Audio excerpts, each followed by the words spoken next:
Welcome to Learning English, a daily 30-minute program from the Voice of America. I'm Jonathan Evans. And I'm Ashley Thompson. This program is aimed at English learners, so we speak a little slower and we use words and phrases especially written for people learning English. Today on the program, you will hear from Brian Lynn, Dorothy Gundy, and Pete Musto. Later, Steve Ember will present our American history series, The Making of a Nation. But first, here is Brian Lynn.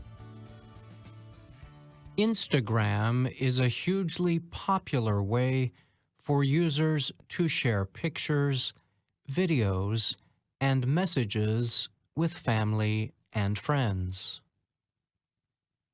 The social media service is estimated to have more than 1 billion active monthly users worldwide. Most people use the service on their mobile phones. Now, Instagram users are able to use the service for a completely different activity: reading books. The New York Public Library recently launched a new service called Insta Novels. This new offering will include a collection of classic books through Instagram. The service is available to all Instagram users, not just people in New York City. Library officials have promised to provide readers with some of the greatest stories ever told. Lewis Carroll's Alice's Adventures in Wonderland was the first on Instagram. The New York Public Library said this famous story was specially designed for Instagram to include colorful animations and modern drawings. The books can be found in Instagram Stories. This Instagram feature was designed to let users post photos and videos that would automatically disappear after 24 hours. But then Story Highlights was introduced last year as a way for users to keep content in stories for as long as they want. Books posted by the library will be available through Story Highlights. Reading works similar to many other e-reader services on personal devices. Users can touch different areas to turn pages or bring up additional content. The New York Public Library also has its own e-reader app, and Insta Novels will also be available on it. Library officials say the main purpose is to raise awareness about reading in general.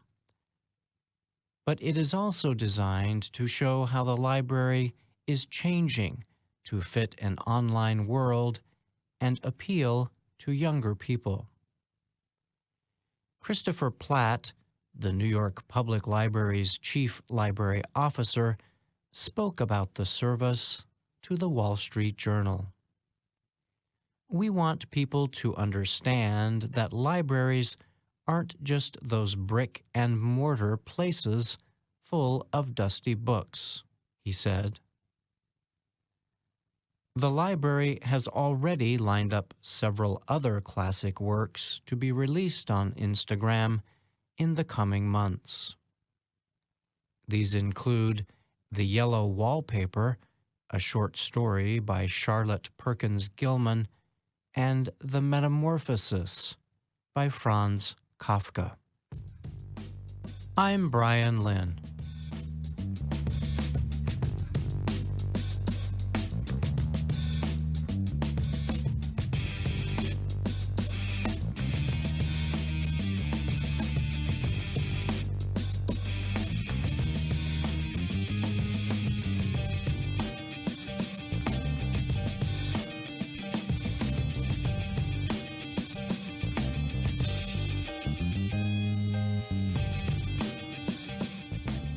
In the American state of Minnesota, Hmong farmers are working together to grow their farming businesses.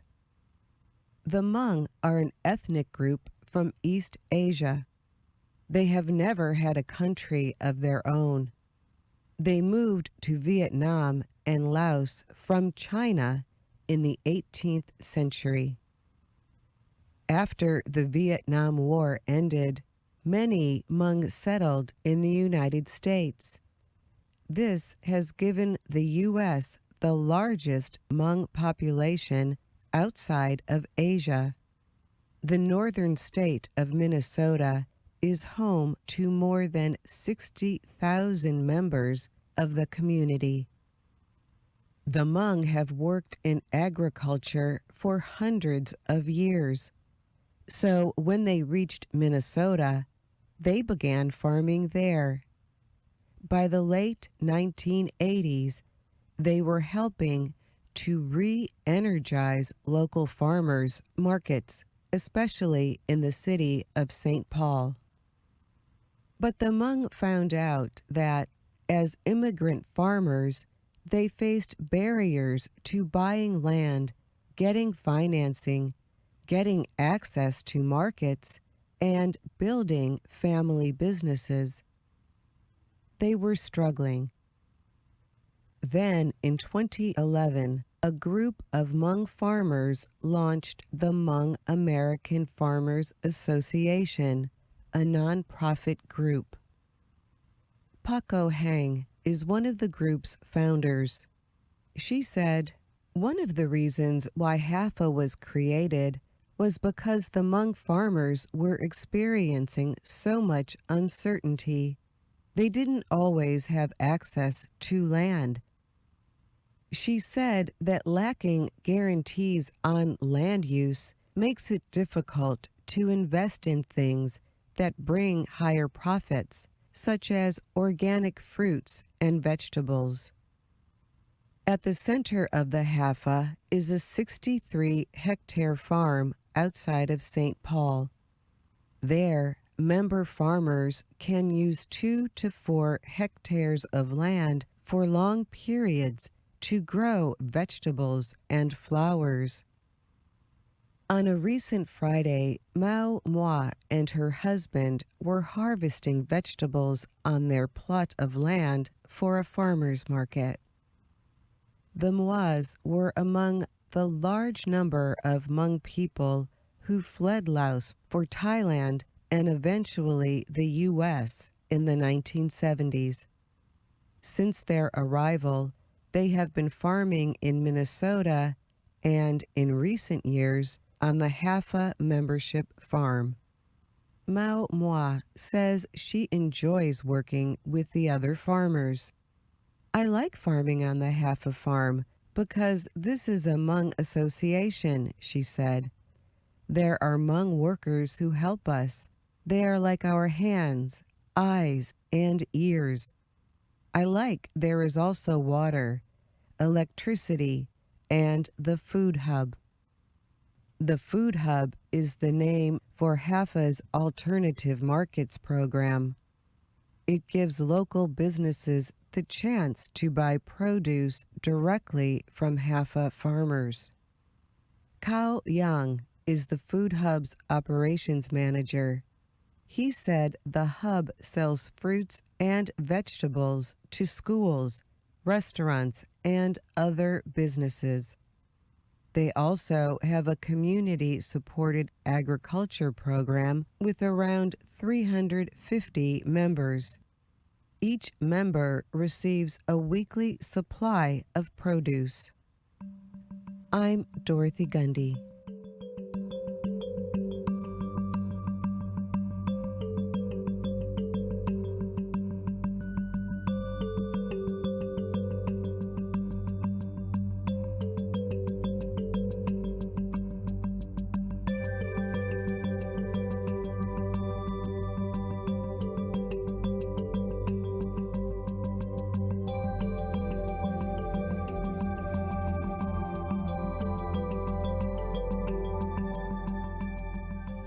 British scientists have found how a substance in the cannabis plant acts in the brain to reduce abnormal activity in patients at risk of psychosis. Their findings suggest that the substance could be used in a possible treatment for the condition. Cannabis, also known as marijuana, is illegal to grow, sell, or use in many countries. Using powerful forms of cannabis can increase a person's chances of developing psychosis.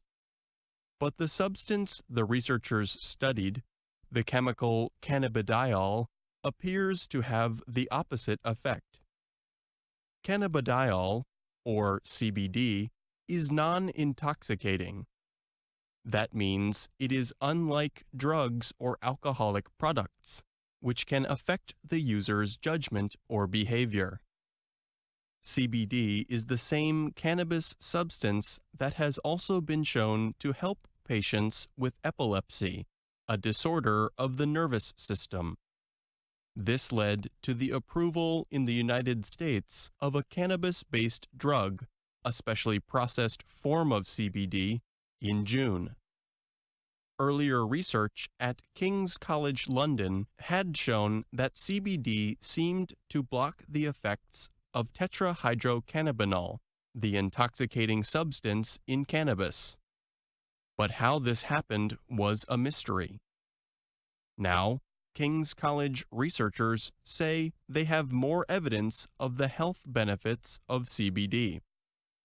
Shagnik Bhattacharya and his team gave 33 young people capsules containing the substance. All 33 subjects were experiencing signs of psychosis, although they had not been shown to have the full-blown mental condition. The researchers studied images from the brains of the young people. They found that taking CBD capsules reduced abnormal activity in 3 areas of the brain: the striatum, medial temporal cortex, and midbrain. Abnormal activity in all 3 areas has been linked to the development of psychotic disorders, such as schizophrenia. Most current antipsychotic drugs target the chemical dopamine. The brain uses dopamine to send signals from one nerve cell to another. But CBD works in a different way. One major difference is that the body has an easier time dealing with CBD than other substances. CBD is less likely to cause harmful side effects, such as weight gain and other health problems linked to existing medicines. Bhattacharya told the Reuters news agency, "One of the reasons CBD is exciting is because it is very well tolerated compared to the other antipsychotics we have available. There is an urgent need for a safe treatment for young people at risk of psychosis," he added. The Institute of Psychiatry, Psychology, and Neuroscience at King's College now plans a 300-patient clinical trial of CBD as a treatment. Researchers plan to start identifying subjects for the clinical trial in early 2019. The latest findings show the complexity of the combination of chemicals found within the marijuana plant. They come at a time when many countries are beginning to make their laws against cannabis less severe. I'm Pete Musto.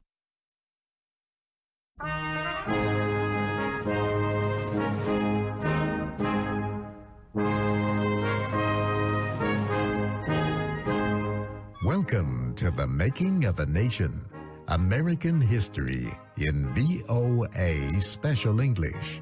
I'm Steve Ember. We begin the story of the presidency of George W. Bush. His first term came to be defined by the worst terrorist attack against the United States in the nation's history.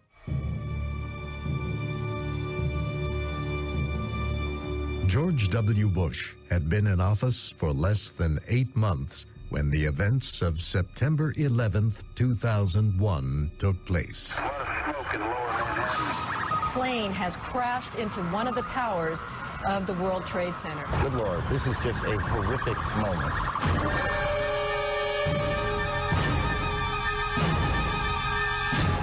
The day is remembered as 9/11. On that morning, 19 Al-Qaeda terrorists hijacked 4 large passenger airplanes on the East Coast. The planes were flying to California, so they were heavy with fuel. Each group of hijackers included a trained pilot. American Airlines Flight 11 had just left Boston, Massachusetts, when 5 hijackers seized control of the plane. Is that American 11 trying to call? We have some planes. Just stay quiet and you'll be okay. We're returning to the airport. American 11, are you trying to call? Number 3 in the back. The cockpit's not answering. Somebody's stabbed in business class. And I think there's mace that we can't breathe. I don't know. I think we're getting hijacked. Nobody move. Everything will be okay. If you try to make any move, you'll danger yourself and the airplane. Just stay quiet. Shortly before 9 o'clock, the hijackers crashed the Boeing 767 into the North Tower of the World Trade Center in New York City. A plane has just crashed into the World Trade Center. It had happened just a few moments ago. The World Trade Center, tower number 1 is on fire. The whole outside of the building, there was just a huge explosion.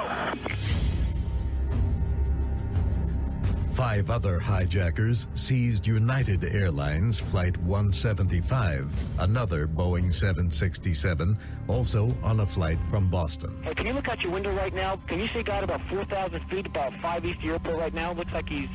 Yeah, I see him. You see a guy, look, is he descending for the building also? He's descending really quick too, yeah.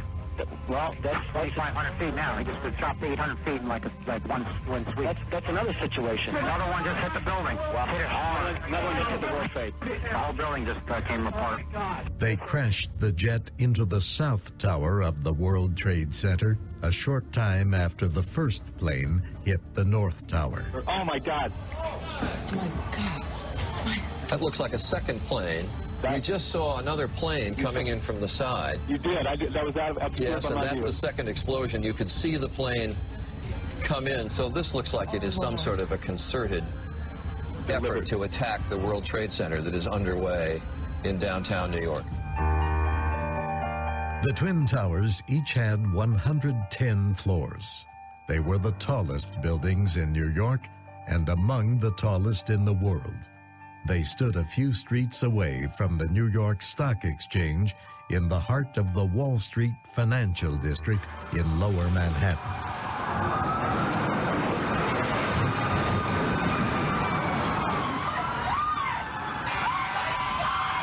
Oh my goodness, there's another one. The planes exploded in fireballs that sent clouds of smoke pouring from the skyscrapers. Thousands of people were in the buildings.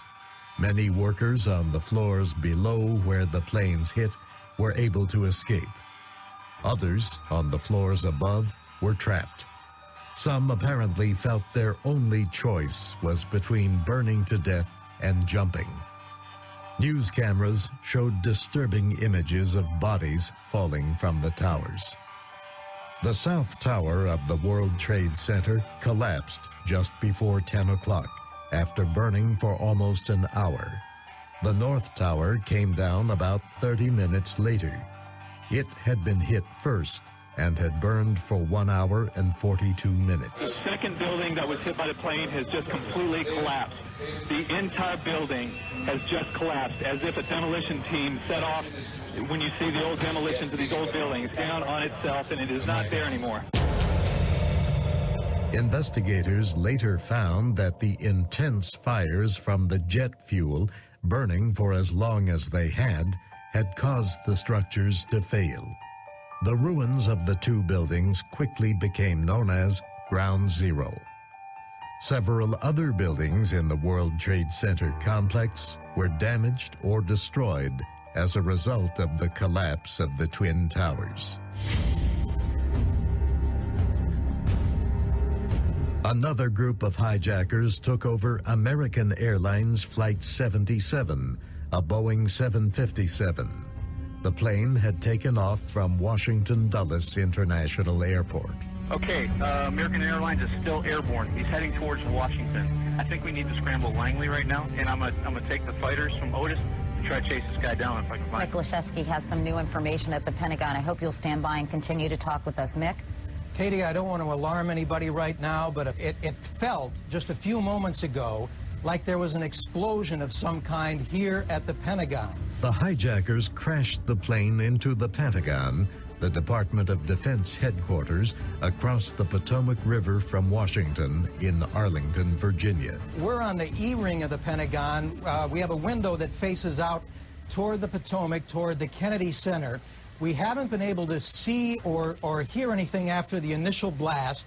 I just stepped out in the hallway. Security guards were herding people out of the building, and I saw just a moment ago as I looked outside, a number of construction workers who have been working here have taken flight. They're running as far away from the building as they can right now. The plane exploded a hole into one of the 5 sides of the huge building. And 4 hijackers seized United Airlines Flight 93, another 757. That plane had taken off from Newark, New Jersey. United 93, that traffic for you is 1 o'clock, 12 miles eastbound 370. Negative contact, we're looking, United 93.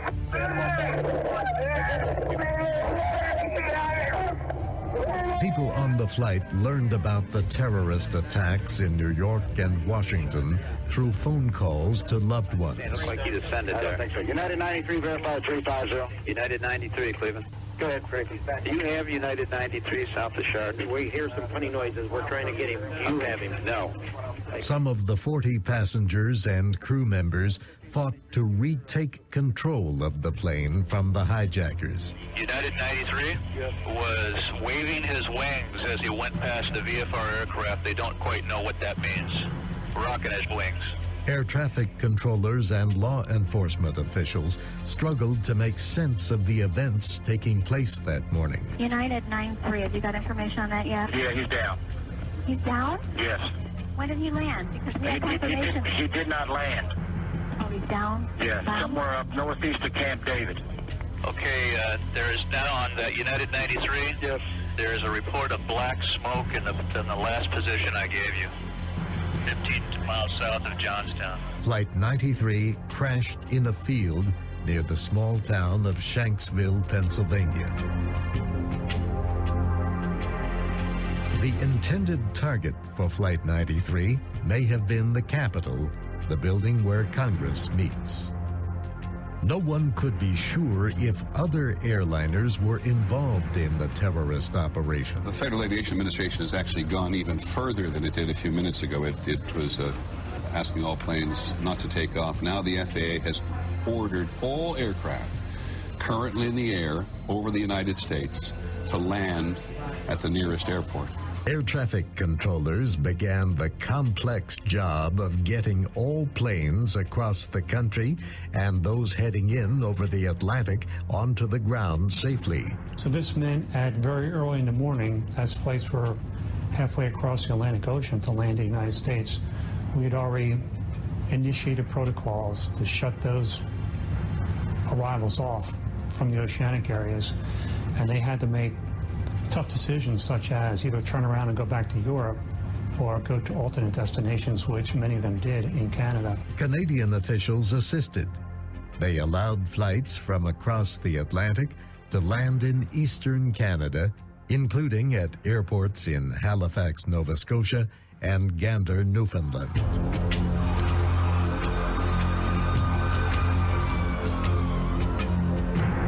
Almost 3,000 people died in the 9/11 attacks. You got it coming in for building number 2 on the 97th floor. People traveling. 91 floor. We're all around the building. We're completely around the building. We're into the building now. Okay.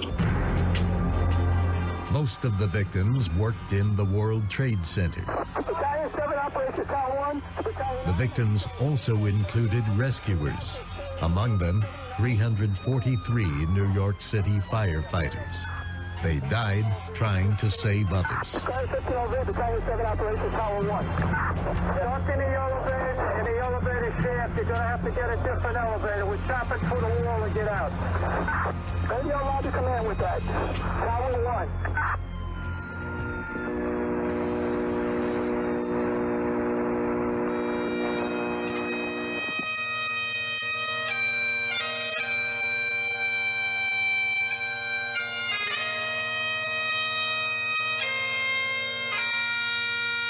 Pictures of missing persons began to appear in the city as loved ones waited and worried. 3 days after the attacks, President Bush went to Ground Zero. He spoke to the rescue workers and promised that the attacks would be answered. I want you all to know, America today is on bended knee in prayer for the people whose lives were lost here, for the workers who work here, for the families who mourn. This nation stands with the good people of New York City and New Jersey and Connecticut as we mourn the loss of thousands of our citizens. I can hear you, the rest of the world hears you, and the people who knocked these buildings down will hear all of us soon.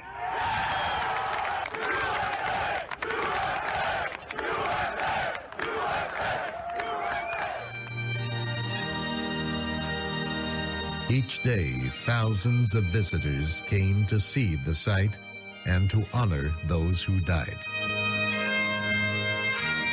At the Pentagon, people left flowers and messages of sympathy near the heavily damaged wall. 184 people died in the attack on the Pentagon, including the victims on the plane. It took months to clear the wreckage of the Twin Towers. The attacks in New York changed the distinctive skyline of Lower Manhattan. The Twin Towers, completed in 1973, were gone. The economic effects of 9/11 were felt far beyond America's largest city. The New York Stock Exchange stayed closed until September 17th. When it reopened, the Dow Jones Industrial Average, a measure of leading stocks, fell by what was then its biggest point drop ever in a single day. Among the companies most affected by the attacks were airlines and other businesses that depend on travelers. The nation's skies were empty of commercial flights for 3 days after the hijackings. And when flights returned to normal, many people were too afraid to fly. Thousands of hotel workers and others in the travel industry lost their jobs. The shock and sadness of the 9/11 attacks brought Americans together less than a year after the disputed presidential election. In a show of patriotism, more and more American flags began to appear on homes, cars, and businesses. Small American flag pins were worn by many Americans. The attacks pointed to the work of Osama bin Laden and his Al-Qaeda organization. On September 20th, President Bush went before a joint session of Congress to declare a war on terror. Our war on terror begins with Al-Qaeda, but it does not end there. It will not end until every terrorist group of global reach has been found, stopped, and defeated. And that's our program for today.